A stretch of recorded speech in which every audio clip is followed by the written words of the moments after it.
declared and angels announced his birth. Now that caused a stir. When men came asking, "Where is he that is born, King of the Jews? We've seen his star and have come to worship him." Herod was filled with wrath.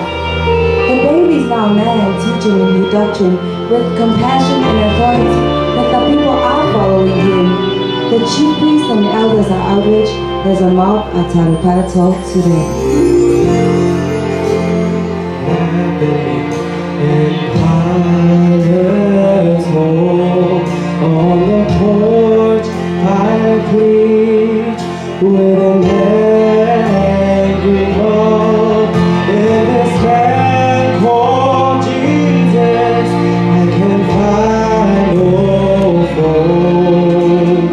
Something's happening in Pilate's home. Now I watched as his beaten, disfigured body fall beneath the load of the cross. His mother ran to him, but the soldiers pushed her away. But then I heard the hammer fall, and I knew that nails had been driven, and he was on the cross. Now the scoffers kept chanting, but I heard him speak words of forgiveness. There were great earthquakes and darkness was over the earth. Then he cried from the cross, "It is finished."